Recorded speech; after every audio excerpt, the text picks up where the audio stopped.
آپ نے سب میں اعلان فرما دیا کہ 1400 صحابہ کی جابر کے گھر میں دعوت ہے. 1400 افراد, چھوٹا سا بچہ, بکرا تو ویسے ہی زیادہ کھایا جاتا ہے. تو وہ گھر میں گئے, اپنے گھر والوں سے کہا کہ اب تو کام خراب ہو گیا. انہوں نے کہا تم نے کیا کہا تھا؟ انہوں نے کہا میں نے تو آقا کو کہا تھا کہ آپ کی اور چند صحابہ کی تھا. اس نے کہا پھر سب کو کس نے کہا؟ کہنے لگے کہ سب کو تو محمد رسول اللہ صلی اللہ علیہ وسلم. تو پھر پریشان کیوں ہوتے ہو؟ ان کو تو نے بتا دیا تھا نا. جی ہاں بتا دیا تھا. اب وہ جانے تو ان کا کام جانے, ہم تو پکائیں گے, آگے وہ کھلائیں گے. نبی علیہ السلام نے پھر جابر رضی اللہ عنہ کو کیا کہا تھا کہ جب ہنڈیا اوپر رکھ دو تو میرے آنے سے پہلے نیچے نہیں اتارنی, اور جب آٹا گوندھ دو تو میرے آنے سے پہلے پکانا شروع نہیں کرنا. جابر رضی اللہ عنہ آئے, نبی کریم صلی اللہ علیہ وسلم نے اپنا لعاب نکالا تو ہنڈیا میں ڈال دیا, لعاب نکالا تو اس آٹے میں ڈال دیا, کہا اب پکانا شروع کرو. وہ روٹیاں پکائے جا رہے ہیں, صحابہ آ کے کھائے جا رہے ہیں, اور سارے صحابہ باری باری آئے, خوب سیر ہو کے کھا کے واپس چلے گئے, لیکن وہ روٹیاں بھی ختم نہ ہوئیں, وہ سالن بھی ختم. اب اس واقعے میں دو باتیں, جب تک اللہ تعالیٰ نے نہیں چاہا پیغمبر علیہ السلام بھی اپنی بھوک مٹا نہیں سکے. آپ کو بھی پیٹ پہ پتھر باندھنے پڑے, صحابی کی بھی بھوک مٹا نہ سکے, ان کو بھی کچھ کھلا نہ سکے, ان کو بھی کچھ پلا نہ سکے, ان کی بھی مشکل کو دور نہ کر سکے. لیکن جب اللہ نے چاہا تو اس وقت یہ معجزہ ہوا کہ وہ چھوٹا سا کھانا, چھوٹا سا بکرا, تھوڑی سی روٹیوں کا آٹا, 1400 صحابہ نے خوب پیٹ بھر کے کھایا, لیکن وہ ختم نہ ہوا. معجزہ کے بارے میں یہ کہنا کہ یہ عقل کے خلاف ہے تو غلط ہے, یہ گمراہی ہے. یہ کہنا کہ اگر ایک معجزہ ہوا ہر شے کا اختیار آ گیا, یہ بھی گمراہی ہے. اصل معجزہ یہ ہے جب اللہ چاہیں گے تو یہ کام پیغمبروں کے ہاتھوں سے کروا دیتے تھے, جب نہیں چاہتے تھے یہ کام نہیں کرواتے تھے. یہ سمجھ لیں. اب معجزے کے آج ہمارے پاس پیغمبر علیہ السلام کے اوپر آنے والے معجزات میں سے کوئی معجزہ ہے؟ ہمارے پاس کوئی معجزہ ہے؟ جی ہاں ہے. ایک معجزہ ہے جو قیامت تک چلے گا, اور اس کا نام ہے قرآن مجید. یہ بھی معجزہ ہے.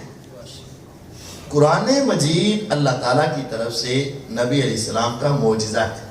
معجزہ کا معنی عاجز کرنے والا. اس نے بھی ساری انسانیت اور جنوں کو کیا کر دیا ہے؟ عاجز کر دیا ہے. کوئی بھی اس جیسا قرآن بنا سکتا نہیں بنا سکتا. تو یہ معجزے کو سمجھ لیں.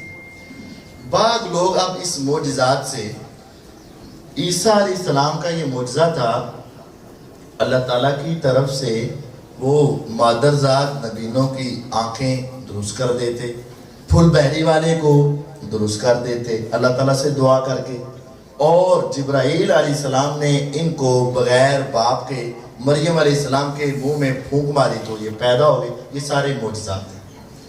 اب کچھ لوگ یہاں سے دلیل لیتے ہیں, دیکھو جی وہ فرشتہ اگر ماں مریم کو بیٹا دے سکتا ہے تو پھر وہ سارے فرشتے بھی بیٹے دے سکتے ہیں.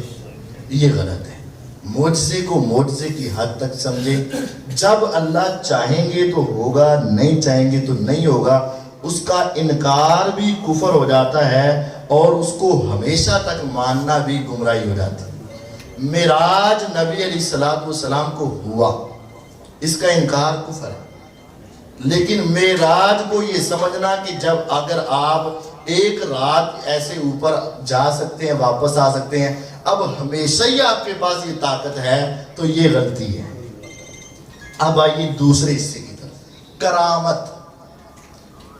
اگر کوئی ایسا عمل جو انسانی سوچ طاقت سے باہر ہو, انبیاء کے ہاتھ پر ہو, تو اسے معجزہ کہتے ہیں.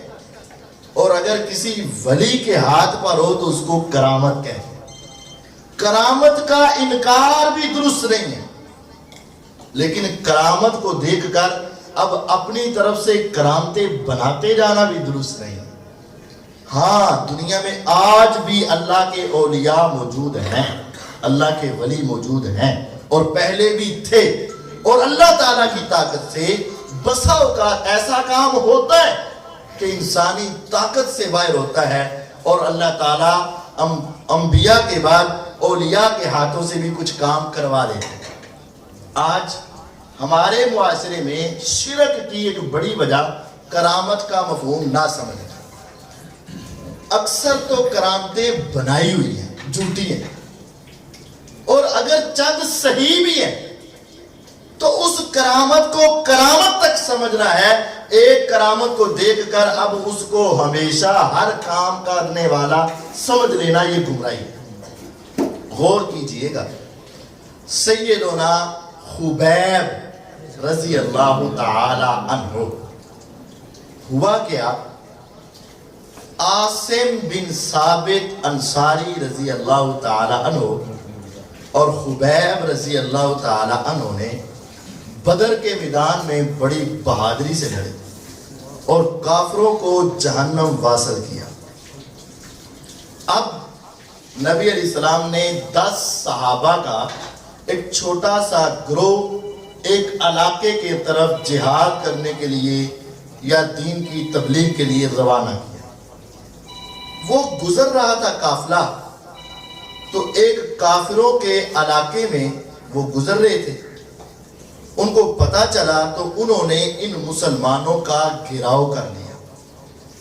گھراؤ کرنے والے 300 کافر تھے، اور یہ مسلمان کتنے؟ 10۔ 300 کافروں نے جب گھراؤ کیا تو ایک پہاڑ کی چوٹی پہ چڑھ گئے۔ وہ کافر قریب آ کے پہاڑ کے قریب پہنچ گئے۔ اب ان کافروں نے کہا کہ تم اپنے ہتھیار پھینک دو، سرنڈر ہو جاؤ، ہم تمہیں کچھ نہیں کہیں گے۔ لیکن 10 صحابہ میں سے سب صحابہ کا یہ اتفاق ہوا کہ ہم نے سرنڈر نہیں کرنا، لڑائی کریں گے۔ اب انہوں نے اوپر سے تیر برسائے، نیچے سے تیر برسے، وہ جہنم واصل ہوئے، اور ادھر 7 صحابہ شہید ہو گئے۔ لڑائی ہوئی، 7 صحابہ شہید ہو گئے، 3 باقی بچ گئے۔ اب 3 نے سوچا کہ کچھ کر تو نہیں سکتے، تو انہوں نے ہتھیار پھینک دیے۔ جب ان کو نیچے اتارا گیا تو ان کے ہتھیار ان سے چھین لیے گئے اور ان کو زود و کوب کرنے لگے، مارنے لگے۔ ایک صحابی نے کہا کہ اگر تم نے ایسے ہی کرنا ہے نا، تو وہ ان کے ساتھ سیدھے ہو گئے، دوبارہ لڑنے لگے اور ان کو شہید کر دیا گیا۔ اب کتنے باقی بچ گئے؟ 2۔ اب ان 2 کو لا کر مکے میں بیچ دیا گیا۔ خریدا کنہوں نے؟ جن کے رشتہ داروں کو یا باپوں کو انہوں نے بدر میں قتل کیا ہوا تھا نا، انہوں نے ان کو خرید لیا۔ ان کو خرید لیا گیا۔ خبیب رضی اللہ تعالیٰ عنہ کو ایک گھر کے اندر بند کر دیا گیا،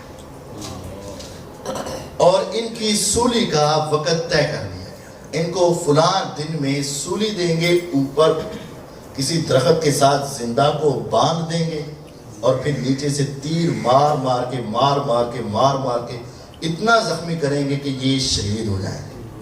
یہ طے ہو گیا، اور ان کو بھی پتا تھا کہ مجھے فلاں دن انہوں نے مار دینا۔ انہوں نے اس دن سے 1-2 دن پہلے گھر والوں سے اپنے جسم کی صفائی کے لیے اس طرح مانگا، انہوں نے دے دیا۔ ابھی وہ بیٹھے ہوئے تھے تو ان کے پاس اس گھر والوں کا ایک بچہ کھیلتا کھیلتا خبیب کے پاس پہنچ گیا رضی اللہ۔ انہوں نے اس بچے کو اپنی ران کے ساتھ اوپر بٹھا لیا کہ یہ بچہ ہے، اس کو کیا پتا، بچے تو معصوم ہوتے ہیں نا، تو شاید ان کو اپنے بھی گھر کے بچے یاد آ رہے ہوں، تو اس بچے کو اپنے ران پہ بٹھا کے اس بچے سے پیار کرنے لگے، اور ان کے ہاتھ میں وہ اس طرح موجود تھا۔ اب اس بچے کی ماں نے اس کو دیکھا۔ ذرا تصور کرو کہ آپ کا کوئی دشمن ہو اور آپ نے کل یا پرسوں اس کو پھانسی دے دینی اور دنیا میں اعلان کر دیا ہو کہ کل فلاں وقت میں آ جانا، اب اس دشمن کے پاس تمہارا بچہ پہنچ جائے اور اس کے ہاتھ میں چھری ہو، تو ماں کیا سمجھے گی کہ یہ اپنا بدلہ لے گا کہ میں نے تو مرنا ہی مرنا ہے لیکن تمہیں بھی مار کے چھوڑوں گا۔ اب اس ماں نے دیکھا تو اس کے اوپر کے سانس اوپر اور نیچے کے نیچے، جب خبیب رضی اللہ عنہ نے اس ماں کی اس ممتا کو بانپ لیا دیکھا تو کہا فکر مت کرو، ہمارے دین میں بچوں پہ ظلم نہیں کیا جاتا، ہمارے دین میں بچوں سے بدلے نہیں لیے۔ بعد میں وہ عورت مسلمان ہوئی تھی، اس نے یہ سارا واقعہ سنایا تھا، پھر اگلا دن آیا تھا، خبیب کو سولے پہ چڑھایا گیا تھا اور ان کو شہید کر دیا گیا تھا۔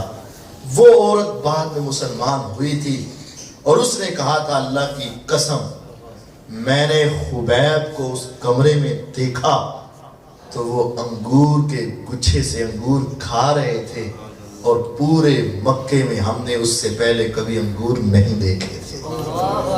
خبیب کے پاس اس گھر میں، اس کمرے میں، اس موسم میں انگوروں کے گچھے کس نے پہنچائے؟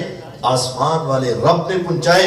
یہ ان کی کرامت تھی، لیکن ایک طرف کرامت یہ ہے کہ بے موسم پھل بھی حاضر ہو رہے ہیں اور دوسری طرف کیفیت یہ ہے کہ وہ اپنے آپ کو قید سے نکال سکے نہیں نکال سکے، اپنے آپ کو شہید ہونے سے بچا سکے نہیں بچا سکے، اپنے آپ کے اوپر بھی ان کا اختیار نہیں تھا۔ جتنی کرامت ہے اس کو ماننا ہمارے ایمان کا حصہ ہے، اور جو کرامت نہیں ہے اس کی طرف اپنے ایمان کو لگانا یہ ہمارے ایمان کی خرابی بن جائے۔ کرامت کرامت ہے، لیکن ایک کرامت اتنی ہی کرامت ہے، اس سے زیادہ نہیں۔ ابو بکر صدیق رضی اللہ تعالیٰ عنہ بیان فرماتے ہیں صحیح بخاری میں، نبی کریم صلی اللہ علیہ وسلم نے ایک رات اعلان کیا کہ جس کے گھر میں 2 بندوں کا کھانا ہے وہ تیسرے کو لے جائے، 2 کا کھانا 3 کو کافی ہو جائے گا۔ وہ 80 صحابہ جو مدینے میں تھے نا، صفہ والے، آپ ان کے کھانے کا انتظام کروا رہے تھے۔ جس کے گھر میں 2 کا کھانا ہے وہ تیسرے کو لے جائے، جس کے گھر میں 3 کا کھانا ہے وہ چوتھے کو لے جائے، جس کے گھر میں 4 کا ہے وہ 5ویں چھٹے کو بھی ساتھ لے جائے۔ نبی کریم صلی اللہ علیہ وسلم 10 بندوں کو لے کر گئے، ابو بکر صدیق رضی اللہ عنہ 1 بندے کو لے کر گئے۔ تو کیا مطلب ان کے گھر میں کتنے بندوں کا کھانا تھا؟ 2 بندوں کا کھانا تھا، تیسرے کو لے گئے۔ اب مہمان کو گھر میں چھوڑا، صحیح بخاری میں، گھر والوں کو کہا اس کو کھانا کھلانا ہے، اور خود پیغمبر علیہ السلام کے گھر میں چلے گئے۔ آپ سے کوئی بات کرنی تھی، گفتگو کرنی تھی۔ وہاں بات کرتے کرتے کرتے کرتے کافی وقت گزر گیا۔ جب رات کا کافی عرصہ گزر گیا، کافی وقت گزر گیا، اس کے بعد آئے تو گھر والوں نے پوچھا آپ ابھی تک اتنا لیٹ ہو گئے؟ تو انہوں نے پوچھا مہمان کو کھانا نہیں کھلایا؟ ابا عشیتہم، تو نے مہمان کو کھانا نہیں کھلایا؟ انہوں نے کہا مہمان کو کھانا تو ہم نے دیا تھا، اس نے کہا تھا جب تک میرا میزبان نہیں ہوگا میں کھانا نہیں کھاؤں گا۔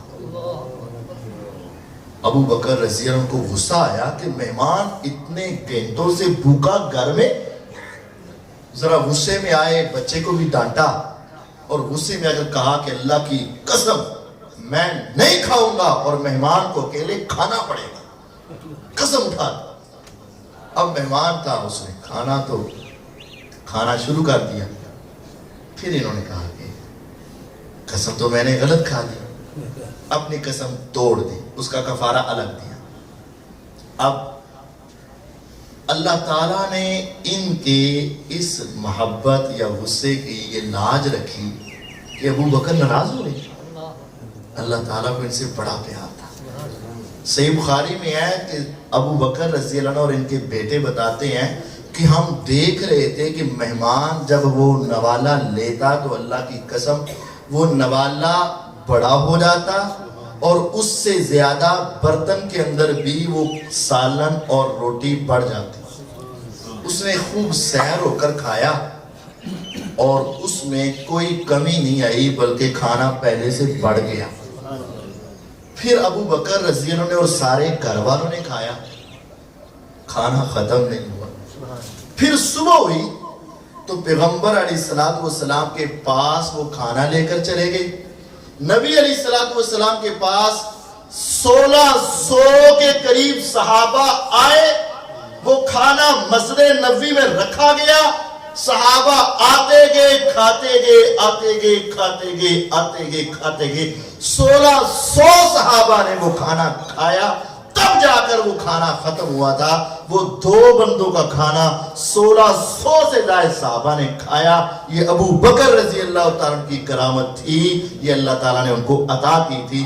جب اللہ نے چاہا تو اتنا کچھ دے دیا، جب اللہ تعالیٰ نے چاہا تو اتنا بڑھا دیا کہ 2 بندوں کا کھانا کس نے کھایا؟ 1600 بندے نے۔ لیکن یہی ابو بکر رضی اللہ عنہ ہے، اور انہی کو اشد ضرورت ہے۔ کس وقت؟ جب پیغمبر علیہ السلام مکے سے ہجرت کر کے ابو بکر رضی اللہ کے ساتھ نکلے، گھر سے نکلے، دشمنوں نے پیچھا کرنا چاہا، غار سور میں پہنچے، وہاں سہم کے ٹھہر گئے۔ رات کے وقت ابو بکر رضی اللہ کا بیٹا اور ان کا غلام جانور لے کر آتا، آپ دودھ دھوتے، دودھ نکالتے، وہ پی لیتے، کھانا دے کر جاتا، کھا لیتے۔ نبی علیہ السلام بھی موجود تھے، ابو بکر بھی موجود تھے۔ ایک دن کا کھانا ایک دن میں کفایت کرتا، اگلے دن پھر ان کو واپس آنا پڑتا۔ اب اس وقت آنا ان کے لیے بھی مشکل تھا اور ان کے لیے بھی کیا تھا؟ مشکل تھا۔ اگر کسی نے دیکھ لیا تو پتہ چل جائے گا، اور وہ تو تلاش کر رہے ہیں کہ اگر ہمیں مل جائے تو ہم نعوذ باللہ شہید کر دیں اور 100 اونٹ مل جائے۔ اب اس وقت وہ کھانا بڑا نہیں، وہ دودھ بڑا نہیں، کیونکہ انبیاء کا اس میں اختیار نہیں اور ولی کا بھی اپنا اختیار نہیں۔ اگر اپنا اختیار ہوتا تو وہ ایک مرتبہ اتنا رکھ لیتے کہ وہ سارے سفر میں کافی ہو جاتا، بار بار آنے کی ضرورت نہ پڑتی۔ نبی بھی وہی نبی ہیں، ولی بھی وہی ولی ہیں۔ جب اللہ چاہے گا تو معجزہ ہوگا، نہیں چاہے گا تو نہیں ہوگا۔ اللہ چاہے گا تو کرامت ہوگی، نہیں چاہے گا تو نہیں ہوگی۔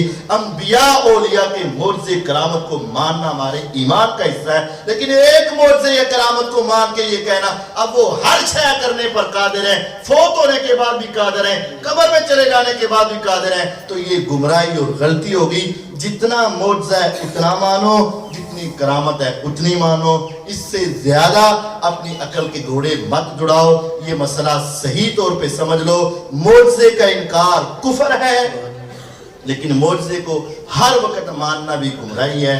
کرامت کا انکار بھی غلطی ہے، لیکن کرامت کو ہر مرتبہ کرامتیں مانتے جانا یہ بھی غلطی ہے۔ اللہ تعالیٰ ہمیں سمجھنے اور اپنی اصلاح کرنے کی توفیق عطا فرمائے۔ واخر